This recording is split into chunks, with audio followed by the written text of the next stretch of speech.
Chapter 14 Measurement and Effects of Heat। तो चलिए शुरू करते हैं। Sources of Heat। सन। सन सबसे बड़ा सोर्स ऑफ हीट है। सन के सेंटर में न्यूक्लियर फ्यूजन होता है जिससे बहुत ज़्यादा हीट जनरेट होती है और वही अर्थ तक आती है। अर्थ अर्थ के अंदर का टेम्परेचर भी बहुत हाई होता है। वहाँ से मिलने वाली हीट को जियोथर्मल एनर्जी कहते हैं। Chemical energy. जब हम फ्यूल जैसे वर्ड कोल पेट्रोल जलाते हैं तो ऑक्सीजन के साथ केमिकल रिएक्शन होती है और हीट निकलती है। इलेक्ट्रिसिटी। कुछ डिवाइसेस हीट प्रोड्यूस करते हैं इलेक्ट्रिसिटी से, जैसे electric heater, iron, geyser etcetera. Atomic energy. जब यूरेनियम या थोरियम जैसे एलिमेंट्स के न्यूक्लियाई टूटते हैं तो बहुत ज़्यादा हीट एकदम से निकलती है। एयर। हवा में भी बहुत कुछ हीट एनर्जी होती है जो हम महसूस करते हैं जब टेम्परेचर बढ़ता है। एनर्जी। एनर्जी मतलब काम करने की कैपेसिटी। अगर किसी बॉडी के पास एनर्जी उसकी पोजीशन की वजह से है तो उसे पोटेंशियल एनर्जी कहते हैं, और अगर वो एनर्जी मोशन की वजह से है तो उसे काइनेटिक एनर्जी बोलते हैं। एग्जाम्पल, एक बॉल अगर हाइट से गिर रही है, टॉप पे उसके पास पोटेंशियल एनर्जी थी और गिरते वक्त वो काइनेटिक एनर्जी में बदल गई। हीट। हीट एक फॉर्म ऑफ एनर्जी है। ये हाई टेम्परेचर बॉडी से लो टेम्परेचर बॉडी तक फ्लो करती है। जितनी ज़्यादा किसी सब्सटेंस के एटम्स की काइनेटिक एनर्जी होती है उतनी ज़्यादा उसके पास हीट होती है। Heat transfer. कंडक्शन। जब हीट डायरेक्ट कांटेक्ट से ट्रांसफर होती है। एग्जाम्पल, अगर आप मेटल स्पून को गर्म चाय में डाल दो तो थोड़ी देर बाद स्पून भी गर्म हो जाता है। कन्वेक्शन। जब हीट लिक्विड या गैस के मूवमेंट से ट्रांसफर होती है। एग्जाम्पल, पानी गर्म करते वक्त नीचे का पानी पहले गर्म होता है और ऊपर आ जाता है। रेडिएशन। जब हीट विदाउट मीडियम ट्रांसफर होती है। एग्जाम्पल, सन की हीट हमें डायरेक्टली मिलती है through radiation. Effects of heat. Expansion. चीज़ें गर्म होने पर फैलती हैं। Change of state. आइसक्रीम गर्म होने पर मेल्ट होती है, solid to liquid. Rise in temperature. Heat मिलने पर टेम्परेचर बढ़ता है। Emission of light. कुछ ऑब्जेक्ट्स हीट होने पर चमकने लगते हैं, जैसे बल्ब फिलामेंट। बर्निंग। ज़्यादा हीट होने पर फ्यूल बर्न करने लगता है। Units of heat. SI unit joule. दूसरे यूनिट्स कैलोरी और kilocalorie. 1 calorie is equals to 4.18 joules। Temperature. Temperature एक मेजर है हॉटनेस या कोल्डनेस का। ये बताता है कि हीट किस डायरेक्शन में फ्लो करेगी, गर्म से ठंडे की तरफ। टेम्परेचर डायरेक्टली रिलेटेड है एवरेज काइनेटिक एनर्जी से। जितनी ज़्यादा मोशन एटम्स में उतना ज़्यादा temperature. Temperature units Celsius, Fahrenheit, kelvin. In short, heat, form of energy, temperature, measure of hotness or coldness. Heat flows from hot to cold. Transfer के 3 types: conduction, convection, radiation. Units: joule, calorie. Thermometer. Thermometer एक device है जो temperature measure करता है, मतलब कितना hot या cold है ये बताता है। टाइप्स ऑफ थर्मोमीटर कंस्ट्रक्शन के हिसाब से। मर्क्यूरी थर्मोमीटर, इसमें मर्क्यूरी होता है बल्ब में। मर्क्यूरी का वॉल्यूम टेम्परेचर के साथ चेंज होता है और यह उस चेंज से टेम्परेचर बताता है। लिक्विड थर्मोमीटर, ये भी सेम प्रिंसिपल पर काम करता है। अल्कोहल का यूज़ अब ज़्यादा होता है क्योंकि मर्क्यूरी हार्मफुल है। अदर टाइप्स जैसे thermocouple thermometer, platinum resistance thermometer, thermistor thermometer, ये ज़्यादा एडवांस्ड एक्सपेरिमेंट्स के लिए यूज़ होते हैं। टाइप्स ऑफ थर्मोमीटर यूज़ के हिसाब से। लेबोरेटरी थर्मोमीटर लैब में एक्सपेरिमेंट्स के लिए, ये वाइडर रेंज कवर करता है और कंस्ट्रक्शन नहीं होती। क्लिनिकल थर्मोमीटर पेशेंट के बॉडी टेम्परेचर के लिए। क्लिनिकल थर्मोमीटर का बल्ब लंबा और स्टेम पतला होता है। बल्ब मर्क्यूरी या अल्कोहल से भरा होता है। स्टेम में स्मॉल कंस्ट्रक्शन होती है। पेशेंट के आर्मपिट या माउथ में थर्मोमीटर रखा जाता है। मर्क्यूरी स्टेम में ऊपर चढ़ जाता है। थर्मोमीटर निकालने के बाद मर्क्यूरी स्टेम से वापस बल्ब में नहीं जाता क्योंकि कंस्ट्रक्शन है। इससे हम आराम से टेम्परेचर रीड कर सकते हैं। Range 35 degree Celsius to 42 degree Celsius और 37 डिग्री सेल्सियस पे रेड एरो होता है जो हेल्दी बॉडी टेम्परेचर दिखाता है। स्टेम का सरफेस मैग्नीफाइंग ग्लास टाइप होता है जिससे मर्क्यूरी की पतली लाइन क्लियरली दिख जाती है। डिजिटल थर्मोमीटर फास्ट रीडिंग के लिए modern type. Maximum minimum thermometer extreme temperature measure करने के लिए। In short, thermometer device to measure temperature. Liquid thermometer volume change of mercury और alcohol. Clinical thermometer body temperature measure करने के लिए। Narrow stem plus long bulb plus construction. Lab thermometer wider range, no construction. Specific heat. Specific heat एक substance का वो property है जो बताता है कि कितना हीट चाहिए एक यूनिट मास का टेम्परेचर 1 डिग्री सेल्सियस या 1 के बढ़ाने के लिए। कैलोरीमीटर। कैलोरीमीटर एक डिवाइस है जो हीट कंटेंट मेजर करता है। इसे हम हीट प्रोड्यूस्ड या एब्जॉर्ब्ड इन अ फिजिकल या केमिकल प्रोसेस मेजर कर सकते हैं। स्पेसिफिक हीट भी कैलोरीमीटर से डिटरमाइन की जा सकती है। कंस्ट्रक्शन बिल्कुल थर्मोफ्लास्क जैसा होता है।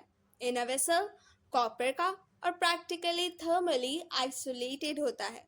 आउटर वेसल वुडन और हीट रेजिस्टेंट लिड होती है। लिड में 2 होल्स, एक थर्मोमीटर के लिए एक स्टिरर के लिए। इनर वेसल का सरफेस पॉलिश्ड होता है ताकि हीट एक्सचेंज विद सराउंडिंग कम हो। Heat resistant ring inner vessel के ऊपर होती है। Use heat exchange between solid and liquid या 2 लिक्विड्स स्टडी करने के लिए। Expansion of liquids. लिक्विड्स का डेफिनेट वॉल्यूम होता है लेकिन शेप नहीं। हीट देने पर लिक्विड्स एक्सपांड करते हैं, मतलब वॉल्यूम थोड़ा इंक्रीज होता है। Expansion of gases. गैस का ना शेप फिक्स होता है और ना ही वॉल्यूम। गैस को हीट देने पर ये एक्सपांड करते हैं। अगर गैस क्लोज्ड बॉक्स में हो वॉल्यूम इंक्रीज नहीं कर सकते लेकिन प्रेशर इंक्रीज हो जाता है। इसलिए expansion of gas generally pressure constant रख के मेजर की जाती है।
वीडियो को लाइक, शेयर और चैनल को सब्सक्राइब करना मत भूलना।